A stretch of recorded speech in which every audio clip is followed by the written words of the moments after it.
सारी दुनिया ईरान से भीख मांग रही है। कैसे? एक भिखारी है, लगातार बात कर रहा है। कल तक उसके लीडर के मारे जाने पर यह बोला भी नहीं था, अब गया है। कितनी जिल्लत के साथ गया होगा। और आपको बता दूं कि फ्रांस और इटली बहुत उछल रहे थे, खासकर फ्रांस। खबर यह है आपकी स्क्रीन पर, ध्यान से देख लीजिए। फ्रांस और इटली दोनों ही देश लगातार ईरान से भीख मांग रहे हैं और रिक्वेस्ट कर रहे हैं कि भैया हमारे यहाँ तेल और गैस की बड़ी दिक्कत हो रही है, आम जनता परेशान है, मेहरबानी करके हमारे जहाजों को आप आने दीजिए। अब देखिए दुनिया लाइन लगा चुकी है ईरान से भीख मांगने के लिए। हमारे मोदी जी भी हैं। जी हां, जिस मोदी ने कल तक ईरान से बात नहीं की थी, भाई 4 बार भारत सरकार बात कर चुकी है। ये बात करते हैं और गोदी मीडिया स्ट्रेट ऑफ हॉर्मुज खोल देता है। भारत के लिए खुल गया स्ट्रेट ऑफ हॉर्मुज। भाई उधर IRGC धमकी दे देता है कि जो भी अमेरिका के अलाइज हैं सब पे ले जाएंगे। और सारी दुनिया जानती है कि इजराइल से सबसे आखिर में ये जंग से पहले मिलकर कौन आया, उसके हाथों से फर्जी मेडल कौन पहन के आया, इजराइल को अपना बाप दादा परदादा बता के कौन आया, सारी दुनिया के सामने है। तो भले ही ईरान सामने से हमसे नरमी से पेश आ रहा है, लेकिन क्या उसका दिल इस मोदी सरकार के लिए, धोखेबाज दोस्त के लिए साफ होगा? सबसे बड़ा सवाल है और यहां समझने की जरूरत है। दोस्तों, भारत के दर्जनों जहाज अभी फंसे हुए हैं। ईरान ने कोई भी क्लैरिटी नहीं दी है, भारत को खुला रास्ता नहीं दिया है, लेकिन हां यह क्लियर है कि भारत लगातार कांटेक्ट में है, क्योंकि भाई भीख मांगने वालों की लाइन लगी हुई है सारे। और मैं यहां पे कह रहा हूं कि अगर मोदी जी इतने ही दमदार हैं, एक अरबी चूरन ने कहा था कि अगर मोदी जी बात कर लें एक बार और एक बार कह दे कि जंग खत्म करो, सब खत्म हो जाएगा। तो मोदी जी ने बात कर ली है, लेकिन जंग खत्म नहीं हुई है। तो वो जो अरबी था उसको मुझे पेशाब पिलाना है, उसका दिमाग साफ करना है पेशाब पिला के। तो उसे पकड़ो और उससे पूछो कि मोदी जी ने तो कर ली बात, हमारी पूरी गवर्नमेंट कंटिन्यू टच में है ईरान के, लेकिन न ईरान हमें परमिशन दे रहा है, न ईरान जंग रोक रहा है। ये मोदी जी की पावर को घोप घोप हो गया है क्या? ये तो सच्चाई है। लेकिन आपको अपडेट दे दूं, इस वक्त लगातार ईरान और भारत के बीच बात चल रही है, जहां पूरी दुनिया ये देख रही है कि हमारे देश का प्रधानमंत्री मोदी डोनाल्ड ट्रंप के टैरिफ के डर से डर जाता है कि वो टैरिफ लगा देगा। और सिर्फ मोदी की बात नहीं है, दुनिया के टॉप के लीडर्स डोनाल्ड ट्रंप से डरते हैं, पैंट में मुंह देते हैं, टांगे उनकी कांपती हैं। हजरात, खामनाई तो बहुत ऊपर की चीज थे, आम जनता भी कुछ डे में सड़कों पर थी। ईरान में बमबारी हुई, एक महिला शहीद हो गई, उसकी लाश के ऊपर ईरान का झंडा डाला गया तो वो ईरान का झंडा खून में तरबतर हो गया। जी हां, लेकिन फिर भी रैली ना रुकी। उस महिला के घर वालों ने तब भी कुछ के लिए, बैतुल मुकद्दस के लिए आवाज उठाई, जहां सारी दुनिया ये जानती है कि जरा सा कुछ होता है, अगर पता चल जाए कि यहां हमला होने वाला होता है तो भगदड़ मच जाती है। लेकिन कत्ल के बाद, हमलों के बाद भी सोचिए, अमेरिका इजराइल के जो टॉप के लीडर हैं वो गायब हैं, पब्लिक डोमेन में नहीं आ रहे हैं। इजराइल बंकर से बाहर नहीं निकल रहा है, नेतन्याहू बंकर से बाहर नहीं निकल रहा है। लेकिन अल्लाह अकबर, ईरान के ये हैं जुडिशरी चीफ, सबसे बड़े जज, भाई पब्लिक के बीच हैं, आम लोगों के बीच है। भाई आप देखो, आम लोगों के बीच है। और जब वो इंटरव्यू दे रहे थे तो बमबारी हो रही थी। देखिए पूरा वीडियो।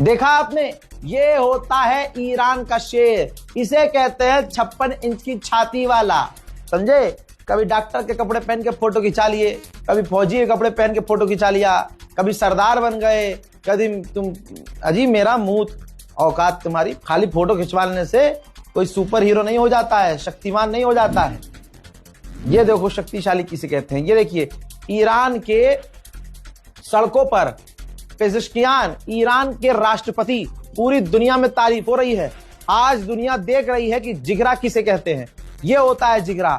ऊपर से बमबारी हो रही है और हैंड टू हैंड हो रही है, और नीचे ईरान का राष्ट्रपति आम लोगों से हाथ मिलाता हुआ उस रैली में, कुछ डे की रैली में, बैतुल मुकद्दस की आजादी वाली रैली में शामिल हुआ। यही नहीं भाई, विदेश मंत्री अब्बास अरागची, भाई साहब देखो चेहरे पर कोई टेंशन नहीं, पब्लिक डोमेन में, खुले आसमान में, ऊपर फाइटर जेट घूम रहे हैं, मिसाइलें दाग रहे हैं, अमेरिका और इजराइल बमबारी कर रहे हैं, चेहरे पे कोई शिकन नहीं, मुस्कान में कोई कमजोरी नहीं, आंखों में कोई खौफ नहीं, बल्कि एक सुकून है चेहरे पर, और वो मीडिया से भी बात कर रहे हैं। दुनिया देख रही है कि एप्स्टीन फाइल वाले बुड्ढे कितने बौखलाए हैं, और जिनका नाम एप्स्टीन फाइल में नहीं है वो सड़कों पर हैवानों से बिना डरे प्रदर्शन कर रहे हैं। एक महिला मीडिया से बात कर रही थी और उसी वक्त इजराइल ने हमला कर दिया।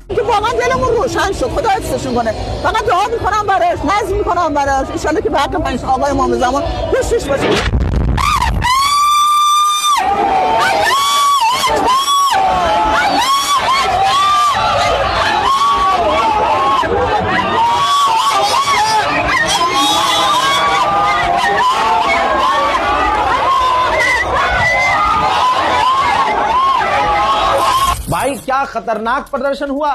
अमेरिका इजराइल ने सोचा कि इन लोगों के आसपास हमला करूंगा ये डर के भाग जाएंगे, बल्कि प्रदर्शन तेज हो गया, नारेबाजी तेज हो गई।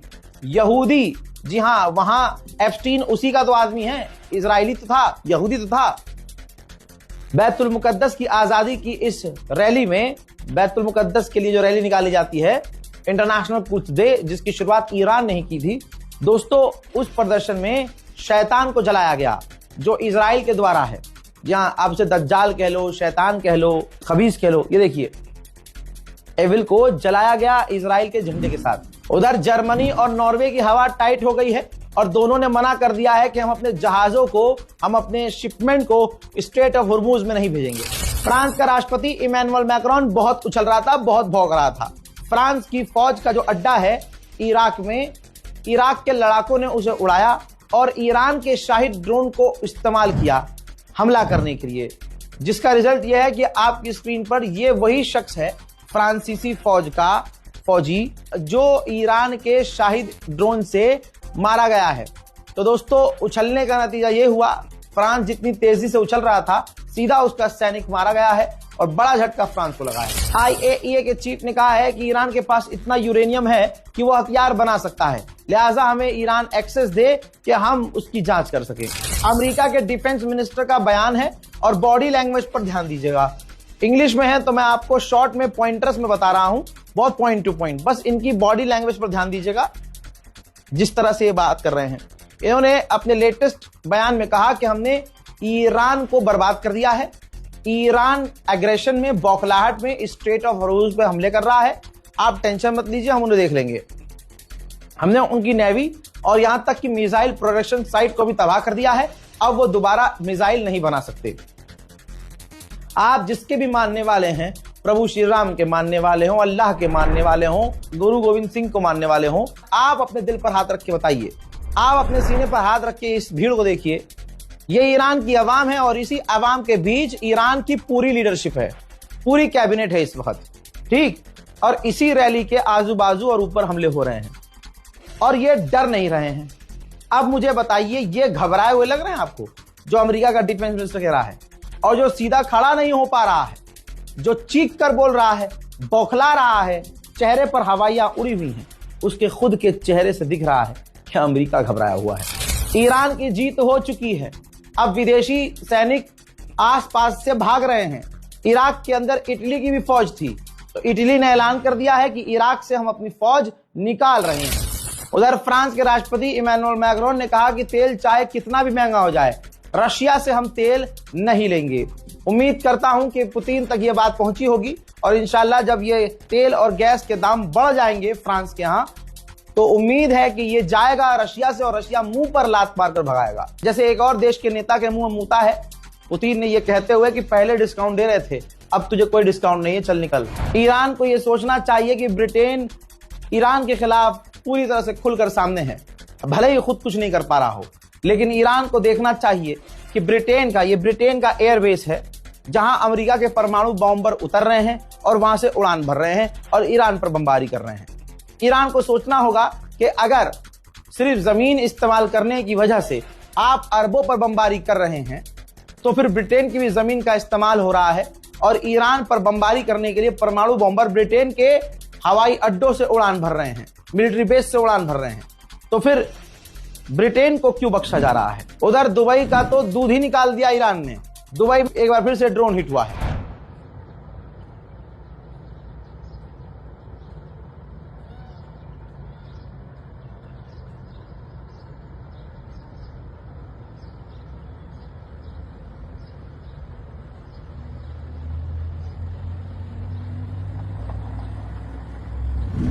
आज बैतुल मुकद्दस की आजादी के लिए इंटरनेशनल कुड्स डे जिसकी शुरुआत ईरान ने की, पूरी दुनिया में इसकी धमक देखी गई।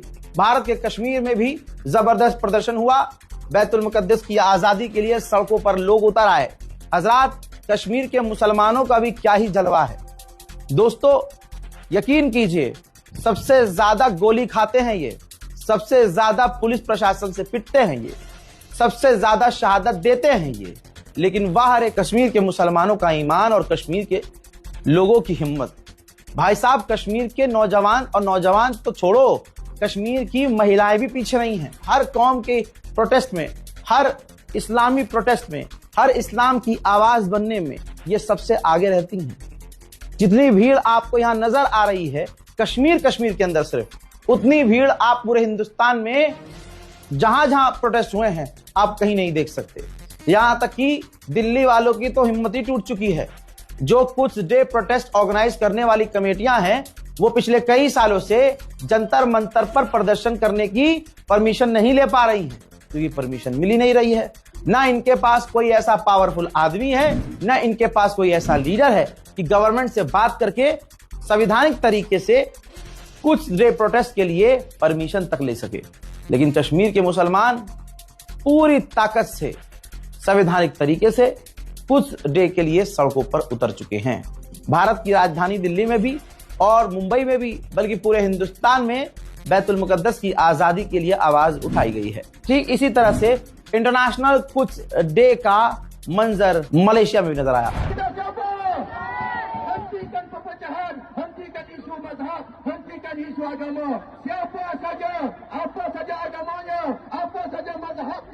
Seandainya mereka menentang syaitan Yahu Iblis dan juga menentang syaitan Akbar Amerika, kita perlu memberikan sokongan dan dukungan kepada। मोहतरम हज़रात, इस रिपोर्ट को शेयर कीजिएगा, अपनी राय कमेंट में लिखिएगा। याद रखिएगा, अभी मोदी सरकार ईरान से बात कर रही है, ईरान ने कोई परमिशन नहीं दी है। ईरान परमिशन देगा तब हमारे जहाज निकलेंगे। एक ऐसे आदमी की गुलामी की मोदी जी ने जिसका नाम ट्रंप है, और उसकी गुलामी करने के बाद कुछ नहीं मिला। अब वो परमिशन दे रहा था तो हम 30 दिन के लिए तेल रशिया से ले रहे थे। अब बताइए, दोस्ती हमने ईरान से खराब करी, अब ईरान जब हमें परमिशन देगा तब हमारे तेल के टैंकर वहां से निकलेंगे। दोनों तरफ आज अपने दोस्त से भी परमिशन लेनी पड़ रही है, और जो वो हराम का जाना बैठा है, जो भारत का अपमान करता रहता है, उसके दबाव में तो मोदी रहते ही है। दोनों तरफ से गुलामी। इस रिपोर्ट को शेयर कीजिए, दुआओं में याद रखिए। जय हिंद।